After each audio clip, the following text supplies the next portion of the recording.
আসসালামু আলাইকুম। আমি একটা নাজমুল।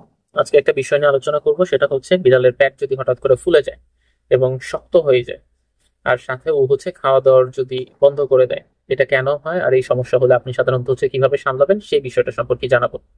বিড়ালের ক্ষেত্রে কিন্তু মাঝে মধ্যে এরকম সমস্যা দেখা যায়। আমার কাছে এরকম একটা রোগী আসছিল, সেটা হচ্ছে কি, বিড়ালের মাছের ডিম খাওয়াইছিল। মানে নর্মালি উনি সবসময় হচ্ছে বিড়ালকে ওই মাছ বা মাংস বলেন ওটা সিদ্ধ করে দেয়। তখন আমাকে বললো যে স্যার, একদিন রাত্রে আমি এরকম মাছের ডিম প্রায় 100 গ্রামের মতো দেখলাম, ও বেশ স্বাচ্ছন্দ্যেই খেলো। তখন আমি মনে করলাম কি এটা মনে হয় ওর ভালো লাগছে, সকালেও আবার এরকম প্রায় 100 গ্রামের মতো ডিম ও নিজের থেকেই খেলো। দুপুর থেকেই হচ্ছে কি ওর খাওয়া দাওয়া বন্ধ হয়ে গেছে। এখন সাধারণত কেন এই সমস্যাটা হইলো, রাত্রেও দেখলাম ঠিকঠাক খাইলো, সকালেও ঠিকঠাক খাইলো, দুপুরে দুইবার বমি করলো, আর খাওয়া দাওয়া একদম পুরো বন্ধ হয়ে গেছে। আপনি বুঝতেই পারতেছেন এটা আসলে কেন হয়েছে।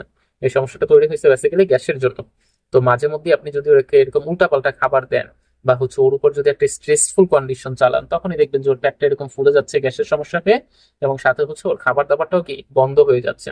এই সমস্যাটা কিন্তু বেশ হচ্ছে ভয়ঙ্কর দিকে ইঙ্গিত করে। কারণ ওই যে খাবার দাবার বন্ধ করে দিচ্ছে, এইটি হচ্ছে মূল সমস্যা। পেট ফোলার জন্য খাবার দাবার বন্ধ হয়ে গেছে, যার কারণে আস্তে আস্তে দুর্বল হয়ে যাবে। অনেক সময় দেখা যায় তো পটিও আটকে যায়। পটি আটকে গিয়েও এই সমস্যাটা আলটিমেটলি তৈরি হয়। কিছু কিছু ব্রিডের বিড়াল আমি এরকম ভাবে পাই, যেগুলোকে আমরা বামন ব্রিড বলি। ওই বামন ব্রিডের বিড়ালের ক্ষেত্রে দেখতে পাওয়া যায় কি, যে ওদের ওই পটির রাস্তাটা একটু বাঁকা থাকে। বাঁকা থাকার কারণে পটিটা সোজা আলটিমেটলি যাইতে পারে না।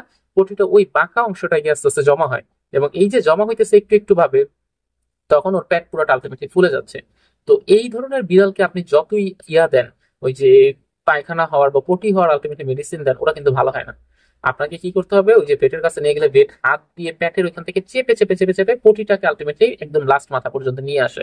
এটাকে আমরা বলি সাধারণত ইনিমা করা। এই ইনিমা যদি আলটিমেটলি করান, তখন দেখবেন যে আস্তে আস্তে আপনার বিড়ালটা কি হয়ে যেতেছে, সুস্থ হয়ে উঠতেছে ইনিমা করাইতে পারলে। কিন্তু এটা মানে ওরকম ভাবে কিউরেবল কিছু নাই। আপনাকে ওই ভেট তখন বলে দিবে যে হচ্ছে ওকে একটু বেশি পরিমাণ পানি খাওয়াবেন, ওকে আলটিমেটলি শক্ত জাতীয় কোনো খাবার খাওয়াবেন না, আর ওর খাবারের মধ্যে মাঝে মধ্যেই হচ্ছে একটু তরল জাতীয় খাবারগুলো দিবেন। এগুলাই বলে দেয়, এবং কিন্তু তারপরেও দেখি যে আবার ওই ব্রিডের কিছু মাস পরে ওই সেম ঘটনা হয়েছে, আবার ওই পটি আটকে গেছে, আবার ভেটের কাছে আনতে হয়েছে।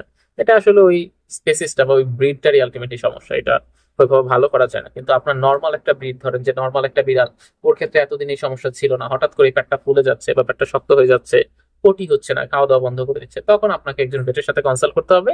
ভেট এইভাবে মেডিসিন দিয়ে একটা ট্রিটমেন্ট প্রোটোকল আপনাকে দিলেই আপনি দেখবেন যে আস্তে আস্তে কি হয়ে গেছে, এটা পুরো একদমই সুস্থ হয়ে গেছে। তো এরকম যদি সমস্যা আপনিও ফেস করে থাকেন, তাহলে স্ক্রিনে দেওয়া নাম্বারে আমার কনসালটেন্সিও নিতে পারেন। আশা করবো যে খুব দ্রুতই আপনাদের বিড়ালটা সুস্থ হয়ে যাবে।